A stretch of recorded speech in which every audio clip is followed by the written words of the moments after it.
Hello, it's Ken at Revival Seeds, and good afternoon on a wonderful wintry January day. And at this time of year, you may start thinking about cold stratification and cold moist stratification. And basically all that is trying to find a way to emulate what happens in the natural environment. And some seeds, particularly perennial flower seeds, biennial flower seeds, require a cold period to satisfy their germination.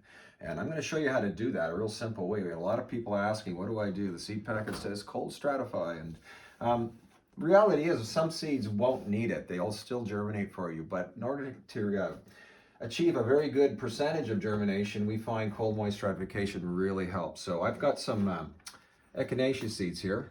These are a purple variety we collected in the fall. I've got about 100 seeds in here that we're going to probably sow these in the end of March. But before we do that, we want to make sure they've satisfied their germination requirement, which would be a cold period. It does certainly help. We've done both things here, three things actually.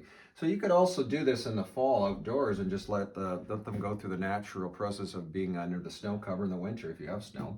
What happens is we tend to see about a 70% germination rate just by doing that in the fall. It's probably higher, but what happens is you can't control it the same way you would by putting them in the fridge naturally stratifying. So there would be rodents and so forth and rain, and you'd lose some of the seeds. But it's probably the best way to do it in essence if you can control that by using a screen on top, so forth, that kind of thing.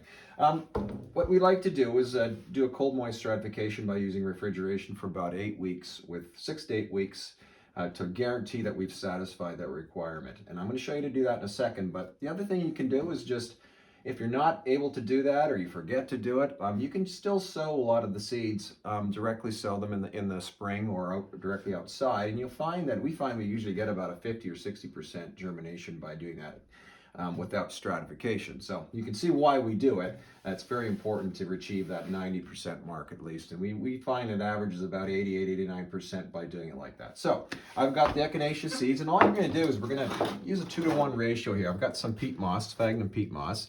But this is a very dry soil medium here. So I'm going to put just a pinch like this because I've got about this much seed and I'd like about a 2-to-1 ratio. So I'm going to mix up a little bit and I want it to be moist. So I'm going to take a spray bottle, just mix up a little bit here. You can take a spoon or you can use your hands, whatever you want to do. And we don't want it too wet. And the reason you don't want it to be too wet is because you can end up having a moldy situation in your refrigeration. So these are going to sit in a plastic bag. I like the consistency of that. It's fairly moist, but not to the point where I would be worried about it being too wet. I'm going to add just a little bit more. There, that's fairly indicative of what you would see outside in the fall when those seeds dehiss and fall off the plant. So again, we want to emulate that natural process. I'm going to mix the seeds in. You can see that better here. Open it in the light. I'm just going to stir it up a little bit. And there you go. We're ready to prepare this one. We're going to put it in a Ziploc bag. And I've labeled the Ziploc bag January 24th, purple coneflower, and we've got our product number on it. I'm simply going to dump this into the bag. We've used about double the amount of, or 2 or 3 times the amount of medium with the seed itself. I'll zip it up. And it's going to go in the refrigeration for about 8 weeks. Now, I'm not going to leave it there without checking it. I like to make a check every week or so. Now, I've still got a little bit of air in there. That's not a bad thing, but we like to get that out if we can. So that one's going to go in with about 30 or 40 others. And somewhere around mid-March, we'll take this out. It's after about 7 or 8 weeks.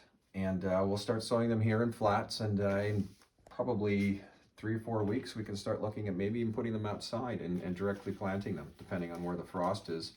But that's that simple. That's what cold moist stratification is. So basically you need 2 things. Well, you need the seed, of course, but you'll need a little bit of you can use sand as well as peat moss, or even just a growing medium, that's fine too.